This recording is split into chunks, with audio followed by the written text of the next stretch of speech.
The following opinions are solely those of BoatTEST.com and its test captain. Hi, Captain Steve for BoatTEST.com, and today we're going to conduct a sea trial and performance evaluation, plus point out some of what makes an ideal long-range cruiser designed to be owner-operated as we take a look at the Fleming 55. The Fleming 55 was introduced in 1986 and for the last 31 years has been remarkably popular. To date, over 246 of them have been built. This model embodies the elements owners and operators want in a true offshore vessel: a high freeboard forward, a raised pilot house with a Portuguese bridge, a flying bridge with a boat deck for a tender, twin engines, lots of teak below, a low center of gravity, and most important of all, a traditional yachty exterior that signals that this boat is not only beautiful, but also means business. The bow of the Fleming 55 has a sharp entry, which enables it to slice through waves comfortably rather than pound into them. There's no chine forward, which eliminates that sleep-prohibiting slap while at anchor. The Portuguese bridge allows crew to move from side to side in safety in a seaway. It keeps small children and pets aboard, to say nothing about protecting the pilot house from green water in challenging conditions. The three large windshields provide excellent visibility forward.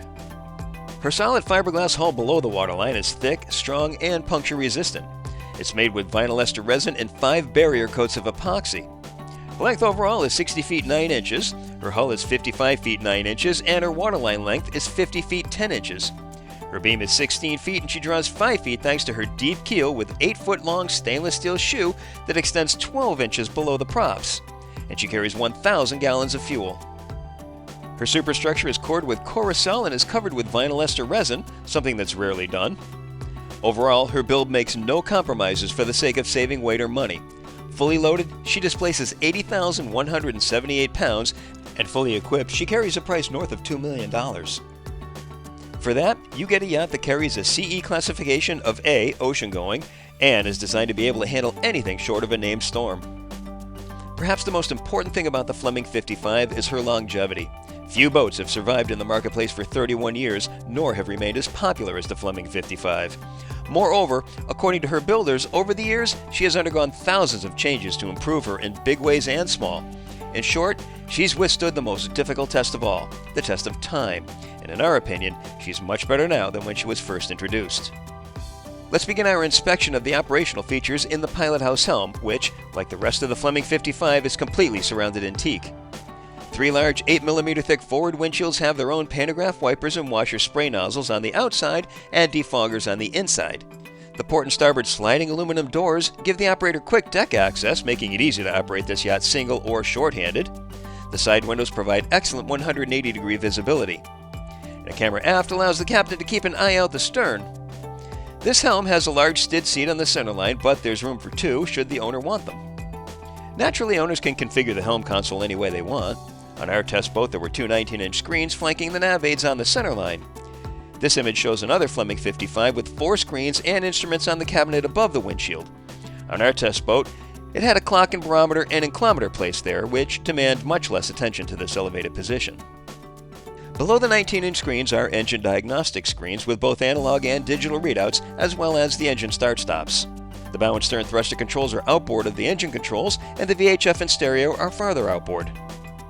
A Boating Fleming monitoring control system comes standard on the Fleming 55, which monitors virtually everything on the yacht and allows control of most of it from screens at either of the 2 primary helm stations. This is the reason that there are very few instrument controls and screens at the helm. They're simply not needed. There's even a pre-cruise checklist, and this system can send text messages when preset alarm thresholds are reached, and everything is stored on a hard drive. The 24 and 12 volt switches are to the right of the helm and are all lit. Below the starboard side chart table are 3 chart-sized drawers, each on double rollers. The AC service toggles are to the left of the helm, keeping all electrical switches within easy reach of the captain. Behind the helm is a comfortable L-shaped settee behind a teak table. This is an ideal place for guests to sit when running or for light meals while underway. There are even built-in bookshelves, something we see all over the boat. Immediately behind the helm are stairs to the flying bridge.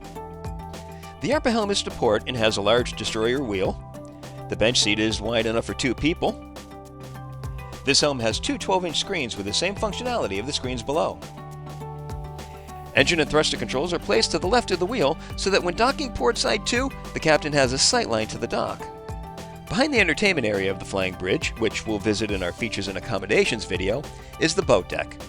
As mentioned before, Fleming is constantly evolving its boats, and this is a good example of a recent change. It has lengthened this boat deck 3 feet, which allows for up to a 12-foot tender, creates more shade in the cockpit below, and the upper helm can be enclosed in isinglass for 3-season passages. To starboard is a standard 1,000-pound steelhead hydraulic davit. In the center, Fleming supplies stainless steel saddles for a boat cradle.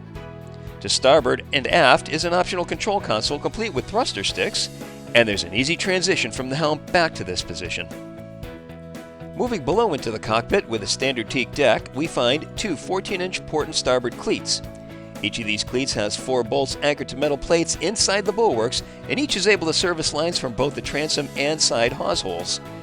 This system keeps the lines from rubbing on the teak cap rails, and the side hawse pipe is a Hershoff-style dual-purpose chalk cleat combo, one of 6 on the boat. To starboard, behind the superstructure, is a console for the second remote control station, so there's one to port and starboard.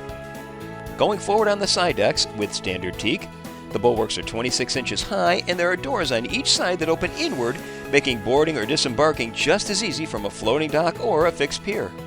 The side decks are 20 inches wide amidships and expanded 23 inches at the Portuguese bridge, which is 3 steps up.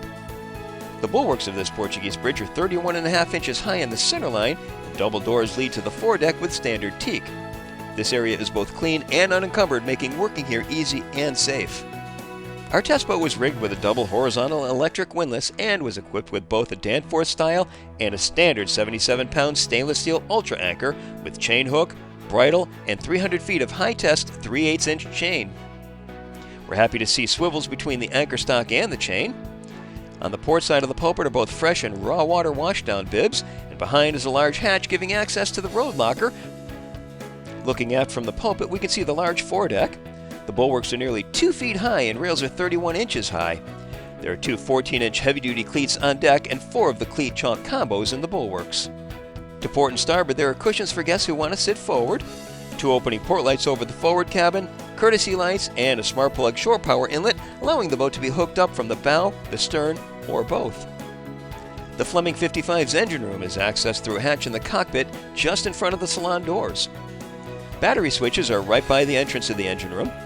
Its overhead clearance is 4 feet 4.5 inches, which sounds low, but our 5'11", 230-pound test captain reports that after moving around it for a while, he got used to it. The key is in simply taking a seat when working on something.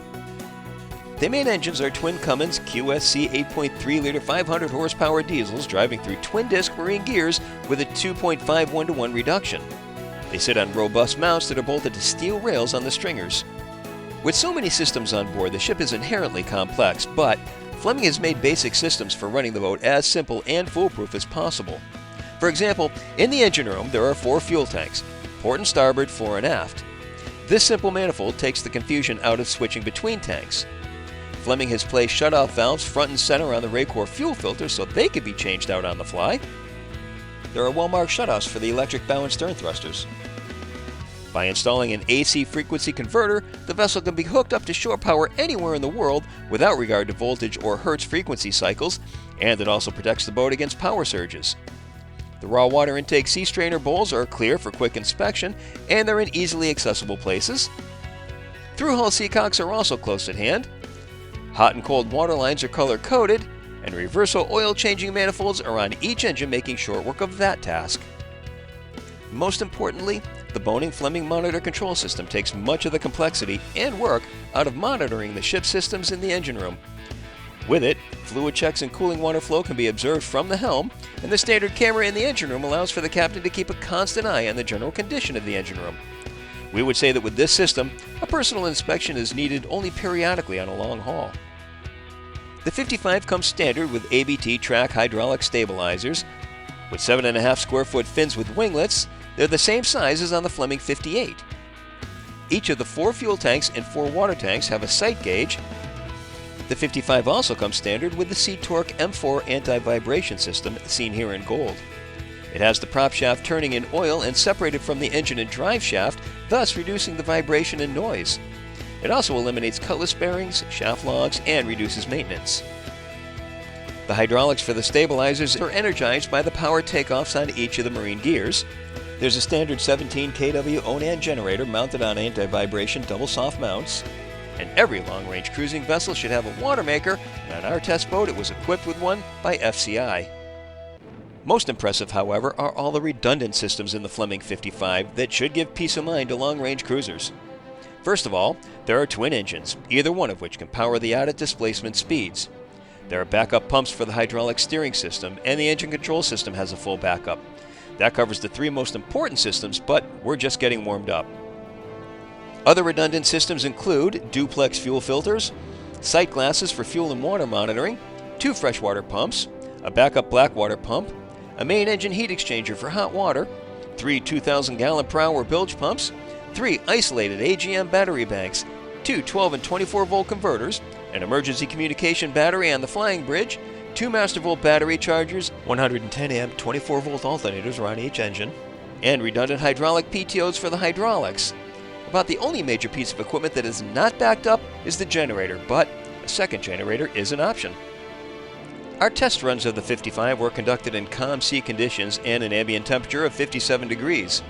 We had 28% fuel and 65% water load, 5 people plus lots of gear and stores aboard, giving us an estimated test weight of 77,000 pounds.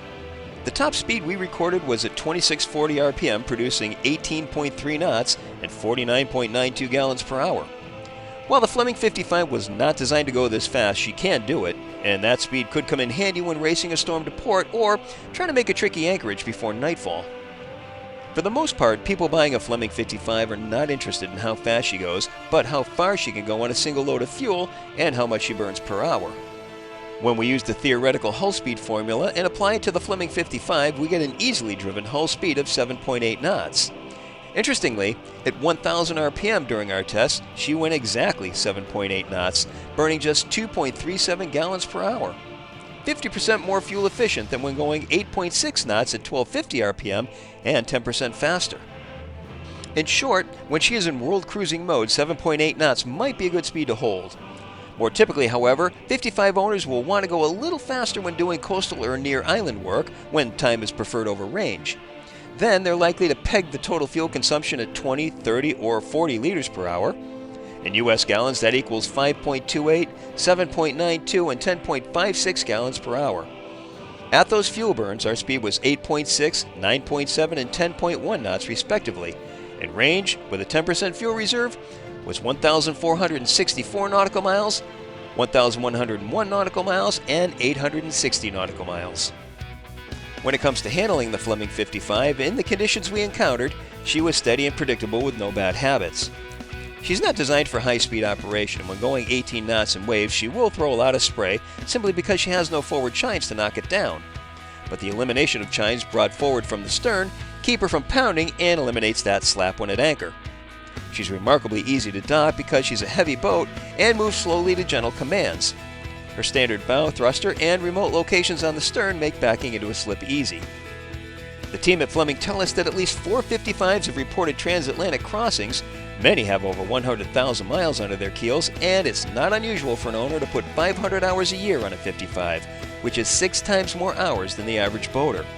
But this is far from the whole story about the Fleming 55, so be sure to see our video on her features and accommodations. For now, though, that's our full sea trial and performance evaluation of the Fleming 55. For BoatTEST.com, I'm Captain Steve. We'll see you on the water.